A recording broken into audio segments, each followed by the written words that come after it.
Bom dia a todas e todos, espero que esteja tudo bem com vocês. Estamos em meio a essa pandemia que mudou as nossas vidas de forma brutal. Queria dizer da saudade imensa e da falta que o contato com vocês me faz. Partindo para a questão dessa retomada, retomar, revisar, rememorar. Então, eu queria, de certa forma, fazer uma pequena revisão com vocês da terceira série, pontuando novamente que a história ela tem uma conexão entre os fatos históricos. Ou seja, a matéria do terceiro ano ela seria uma continuidade do que se viu lá no segundo ano do ensino médio, o que se viu no primeiro ano do ensino médio e assim por diante. Então, pontuar com vocês a questão do neocolonialismo. O que é neocolonialismo? Então, a ideia de neo, um novo colonialismo. Mas um novo colonialismo, como nada em história cai do céu, ele deriva de uma ideia originária, de um colonialismo que remontaria lá ao século XV, XVI, com as grandes navegações. Então, nesse primeiro momento de chegada dos europeus à África, não foi conflito de ocupação de território. Simplesmente havia a questão do tráfico negreiro, que era importante, era um grande negócio. O professor Marcus Rediker, ele trabalha muito essa questão do navio negreiro, das relações que se havia dentro de um navio. Ou seja, os seres humanos trocados como mercadorias. Então, o mercantilismo lá do século XVI. Então, se eu for pontuar o neocolonialismo, eu não posso olhar o neocolonialismo sem pensar que é uma volta da Europa a explorar território no continente africano e asiático. Agora, o que impele um europeu, um inglês, um francês a voltar para a África, para voltar para a Ásia? Ou seja, queridas alunas e alunos, é a questão da busca por uma fonte de matéria-prima, e essa fonte de matéria-prima primordialmente a escravidão já não cabe mais no neocolonialismo.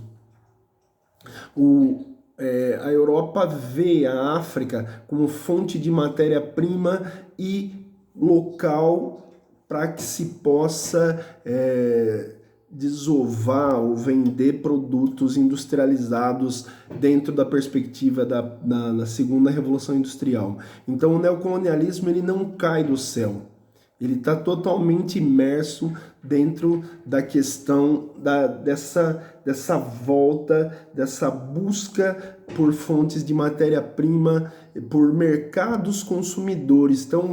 Então para se entender 1888 e a abolição da escravatura, não se entende nada disso se não se souber que traficar seres humanos já não é mais o foco do capital. O foco do capital nesse momento é mercados como fonte de matéria-prima, é mercado como locais para venda de produtos industrializados. Então essa volta ela está imersa dentro do conceito de um rearranjo das relações Europa, África, e entrando um elemento complicador aí, os Estados Unidos da América. Então eu tenho a chamada doutrina Monroe. Então é protecionismo europeu para manter mercados cativos na África.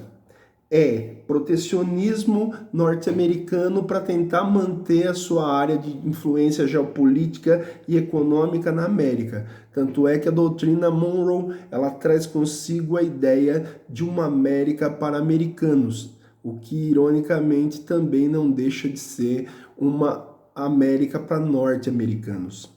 Então, os Estados Unidos tentam, de certa forma, manter sua hegemonia na América. E para isso ele vai ter que ter assegurado que as matérias-primas vitais para o capitalismo norte-americano, recém-inaugurado, como poderia dizer, o processo de guerra de secessão 1861-1865. Então, o norte industrializado e o sul, nesse período dentro do escopo do Pacto Colonial, seria um local muito dado à venda de matéria-prima e manutenção do escravismo. Então a Guerra de Secessão ela significou uma ruptura gigantesca na sociedade americana que até hoje ainda, creio, não está, essa ferida não foi cicatrizada. Então, observar o neocolonialismo é observar essa predominância de busca por fontes de matéria-prima e locais para venda de produtos industrializados. Isto é essencial. Vestibular geralmente cobra isso. Então, essa ideia de uma busca desenfreada por petróleo, por aço, por ferro, descoberta da eletricidade. Lembre-se, que nesse momento eu tenho Taylorismo, Fordismo, ou seja, Taylor é um cara que estudou a fundo o mecanismo de produção, como se produz dentro de uma linha de produção, só que isso em teoria. O que Ford, qual foi a inovação de Ford? Ford, no fundo, mergulhou dentro do Taylorismo, mas colocando o Taylorismo em prática. Ou seja, o Taylorismo racionalizou a produção, ou seja, o empregado não precisaria, não teria necessidade de fazer movimentos desnecessários. Era cronometrado até o tanto de movimento que um funcionário faria dentro de uma linha de produção. Então, o que o Ford fez? Ele racionalizou o que o Taylor pensou na teoria. Então, olhando no escopo desse neocolonialismo, a riqueza espoliada, gerada dessa quase uma rapina da África e da Ásia e da América, esse dinheiro gerado fomentou um capitalismo agressivo nos Estados Unidos da América e fomentou um capitalismo agressivo na Europa. Então, para se entender as raízes do que viria a ser depois a Primeira Guerra Mundial, 1914, 1918, não se pensa a Primeira Guerra Mundial se não se pensar anteriormente esses pontos de inflexão, essa busca desnorteada e até chegar ao paroxismo de não se ter mais condições de se resolver no âmbito das relações internacionais as coisas a contento por vias que fossem importantes para todos e que fossem de certa forma lucrativo para todos, só que o lucro de um pode significar o atraso de outro. Então, a Primeira Guerra Mundial ela é produto direto de um movimento de acirramento da sociedade ocidental. Então, de um lado Inglaterra, de outro lado França, a Alemanha sendo uma das principais vetoras dessa chamada Segunda Revolução Industrial, através de um local na Alemanha chamado Prússia. Então a Prússia era de um capitalismo extremamente agressivo, e aí se unifica com o resto do que hoje se chama Alemanha em 1870. Então, o processo de neocolonialismo, somado a essa busca desenfreada por fontes de matéria-prima e de mercados, principalmente, porque só fonte de matéria-prima eu produzo, eu vou vender para quem? Então, a fonte de matéria-prima somada à produção, essa produção geraria a necessidade de busca por mercados, e essa busca por mercados acaba, de certa forma, desencadeando no curto e médio prazo o que ficaria conhecida como Primeira Guerra Mundial. Um outro elementozinho importante aqui que se soma é a chamada Belle Époque. Então essa Belle Époque ela não acontece só numa certa busca por liberdade, por liberação de costumes, as mulheres galgando postos que até então a elas era vedado.